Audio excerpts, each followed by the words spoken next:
जरा सोचिए, एक आदमी ड्रग्स के साथ रंगे हाथों पकड़ा जाता है। सबूत इतने पक्के कि निचली अदालत उसे सीधे 10 साल की सजा सुना देती है। मामला मतलब खत्म। बिल्कुल बिल्कुल। लेकिन क्या हो अगर मैं कहूं कि लगभग 30 साल बाद हाँ। वही आदमी जेल से बाहर आ जाता है। और इसलिए नहीं कि कोई नया सबूत मिला, नहीं, बल्कि पुलिस ने गिरफ्तारी के पहले 5 मिनट में जो एक छोटी सी, बहुत छोटी सी गलती की थी, सिर्फ उसकी वजह से। और यही बात इस केस को आप कह सकती हैं असाधारण बनाती है। बिल्कुल। ये सिर्फ एक ड्रग्स केस की कहानी नहीं है, सही, बल्कि ये इस सवाल की पड़ताल है कि न्याय की प्रक्रिया में ज्यादा जरूरी क्या है, अपराध का साबित होना या उस अपराध को साबित करने का तरीका। बिल्कुल।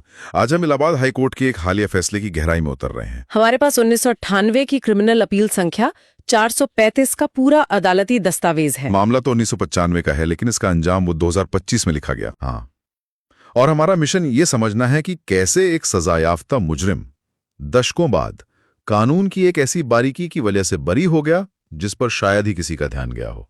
चलिए तो फिर शुरू से शुरू करते हैं, समझते हैं कि हुआ क्या था। ठीक है। तारीख थी 27 फरवरी 1995। जगह लखनऊ का होटल मनीषा। नारकोटिक्स विभाग को एक पक्की खबर मिलती है, ट्रिप ऑफ। हाँ, एक टिप मिलती है कि दिल्ली से आया विनय कुमार शर्मा नाम का एक शख्स होटल के कमरा नंबर 25 में ठहरा हुआ है और उसे बाराबंकी का मोहम्मद इस्लाम हेरोइन की सप्लाई देने वाला है। और खबर एकदम सटीक निकली, मतलब नारकोटिक्स की टीम ने छापा मारा और कमरे में दोनों मौजूद थे। तलाशी ली गई और तलाशी में विनय कुमार शर्मा की जीन से 120 ग्राम हेरोइन मिली और मोहम्मद इस्लाम की पैंट से 80 ग्राम। इतना ही नहीं, बिस्तर पर तकिए के नीचे से 23,000 रुपए भी मिले। अच्छा। जिसके बारे में विनय ने कबूल किया कि वो हेरोइन खरीदने के लिए ही लाया था। तो मतलब मामला बिल्कुल सीधा और सपाट लग रहा था। एकदम। मौके पर गवाह मौजूद थे, ड्रग्स बरामद हुआ, आरोपी ने एक तरह से मतलब जुर्म मान भी लिया था। तो मामला अदालत गया और 1998 में लखनऊ की ट्रायल कोर्ट ने विनय कुमार शर्मा को एनडीपीएस एक्ट के तहत दोषी करार दे दिया और सजा 10 साल। 10 साल की सख्त कैद और 1 लाख रुपए का जुर्माना। कहानी यहाँ पर खत्म हो जानी चाहिए थी, पर ऐसा हुआ नहीं। असल ड्रामा तो तब शुरू हुआ जब ये केस सालों बाद, मतलब दशकों बाद, हाई कोर्ट की फाइलों से बाहर निकला। 19 दिसंबर 2025 इलाहाबाद हाई कोर्ट ने 1998 के इस फैसले को पूरी तरह से पलट दिया और 72 साल के विनय कुमार शर्मा को बरी कर दिया गया। और यहीं से हमारी आज की पड़ताल शुरू होती है। सवाल यह है कि आखिर ऐसा हुआ क्या? हाँ, वही तो। एक ठोस दिखने वाले मामले में अदालत को ऐसी क्या खामी दिखी कि पूरी सजा ही रद्द करनी पड़ी? यही बात मुझे सबसे ज्यादा हैरान कर रही है। वो खामी या कहिए वो गलती एनडीपीएस एक्ट की एक बहुत ही अहम धारा से जुड़ी है, धारा 50 यानी सेक्शन 50। सेक्शन 50। हाँ, अदालत ने पाया कि इस पूरे ऑपरेशन में सेक्शन 50 की जो अनिवार्य शर्तें हैं उनका पालन नहीं किया गया था और ये चूक इतनी बड़ी थी कि बाकी सारे सबूत वो बेमानी हो गए। सेक्शन 50 ये है क्या असल में, और इसका पालन करना इतना जरूरी क्यों है कि मतलब इसके बिना पूरा का पूरा केस ही ढह जाए? देखिए, सेक्शन 50 किसी भी नागरिक को एक बहुत बड़ा अधिकार देता है। अच्छा। ये कहता है कि अगर किसी अधिकारी को आपकी व्यक्तिगत तलाशी लेनी है, पर्सनल सर्च। हाँ, पर्सनल सर्च, और उसे शक है कि आपके पास ड्रग्स है, तो उसे आपको ये बताना ही होगा, ये अनिवार्य है कि आपके पास ये अधिकार है कि आप अपनी तलाशी किसी नजदीकी मैजिस्ट्रेट या किसी राजपत्रित अधिकारी, मतलब गैजेटेड ऑफिसर, के सामने करवा सकते हैं। ओके, तो ये एक तरह का सेफ्टी गार्ड है ताकि कोई आपको झूठे केस में ना फंसा दे। बिल्कुल। पर इस केस में तो जहां तक मुझे याद है दस्तावेजों से, पुलिस ने उन्हें यह विकल्प दिया था। दोनों आरोपियों ने मजिस्ट्रेट के सामने तलाशी करवाने से इनकार कर दिया था। तो फिर एक गड़बड़ कहां हुई? गड़बड़ उस विकल्प को देने के तरीके में हुई।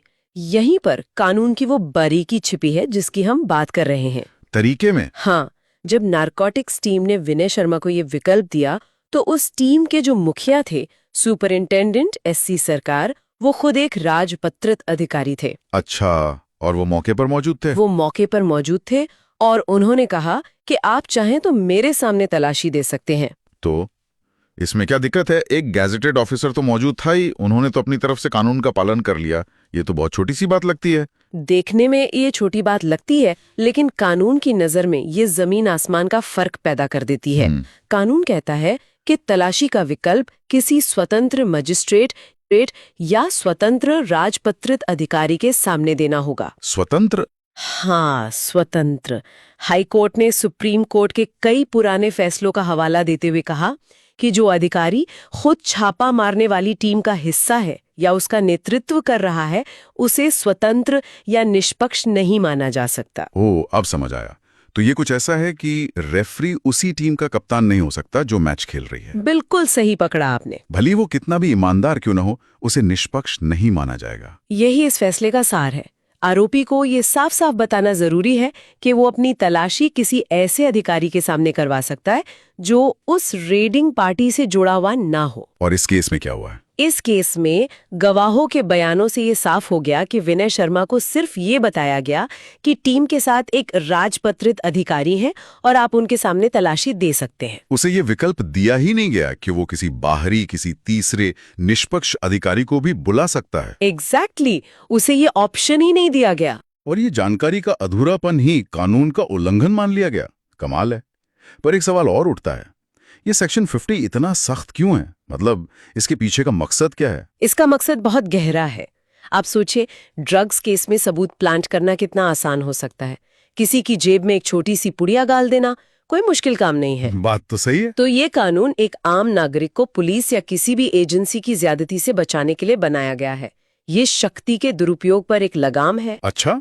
ये कहता है कि अगर किसी अधिकारी को आप पर शक है तो ठीक है, लेकिन तलाशी एक निष्पक्ष व्यक्ति की निगरानी में होनी चाहिए ताकि पूरी प्रक्रिया पारदर्शी रहे। मतलब ये सिर्फ एक नियम नहीं है, बल्कि नागरिक के अधिकारों और सरकारी एजेंसी की ताकत के बीच एक संतुलन बनाने की कोशिश है। एकदम सही। और जब इस संतुलन को बिगाड़ा जाता है तो अदालतें इसे बहुत गंभीरता से लेती हैं। इस केस में अदालत ने साफ कहा कि आरोपी को उसके अधिकारों की पूरी और सही जानकारी नहीं दी गई, इसलिए तलाशी की पूरी प्रक्रिया ही दूषित हो गई। और अगर तलाशी ही अवैध है तो उससे मिली बरामदगी यानी हेरोइन अदालत में सबूत के तौर पर इस्तेमाल नहीं की जा सकती। बिल्कुल। ये तो बहुत बड़ी बात है। लेकिन मुझे याद है कि बचाव पक्ष ने एक और मुद्दा उठाया था, एनडीपीएस एक्ट की धारा 52A का। उसका क्या हुआ? हाँ, ये भी एक दिलचस्प पहलू है। धारा 52A जब्त किए गए ड्रग्स के सैंपल लेने की प्रक्रिया के बारे में है। ये कहती है कि ड्रग्स के सैंपल हमेशा मजिस्ट्रेट की मौजूदगी में लिए जाने चाहिए। मजिस्ट्रेट एक लिस्ट बनाता है, उसे सेटिस्फाई करता है और मुकदमे के दौरान वही लिस्ट प्राथमिक सबूत मानी जाती है। और इस मामले में सैंपल पुलिस ने खुद ही मौके पर ले लिए थे, किसी मजिस्ट्रेट की मौजूदगी में नहीं। तो ये भी तो एक प्रक्रियात्मक चूक थी। क्या इस आधार पर केस खारिज नहीं हो सकता था? हो सकता था और कई मामलों में होता भी है, लेकिन इस केस में अदालत ने इसे मुख्य आधार नहीं माना। क्यों? अदालत ने सुप्रीम कोर्ट के एक ताजा फैसले भरत अम्बाले केस का जिक्र किया। उस फैसले में सुप्रीम कोर्ट ने साफ किया था कि धारा 52A का मुख्य मकसद सबूतों को सुरक्षित रखना और उनके साथ छेड़छाड़ की गुंजाइश खत्म करना है। ठीक है। लेकिन अगर जब्त किया गया मूल पदार्थ यानी वो हेरोइन का पूरा पैकेट अदालत में सबूत के तौर पर पेश कर दिया गया है। अच्छा, ओरिजिनल एविडेंस। हाँ, तो सिर्फ सैंपल लेने की प्रक्रिया में हुई गलती की वजह से पूरा केस खारिज नहीं किया जा सकता। अच्छा, तो कोर्ट ने दोनों चूकों में फर्क किया। एक को उन्होंने घातक माना, फेटल, और दूसरी को नहीं। सही। मतलब इस अपील की सफलता का पूरा श्रेय सिर्फ और सिर्फ सेक्शन 50 के उल्लंघन को गया। बिल्कुल। अदालत ने साफ कहा कि सेक्शन 50 का उल्लंघन इतना गंभीर है कि ये अकेले ही पूरी दोष सिद्धि को रद्द करने के लिए काफी है।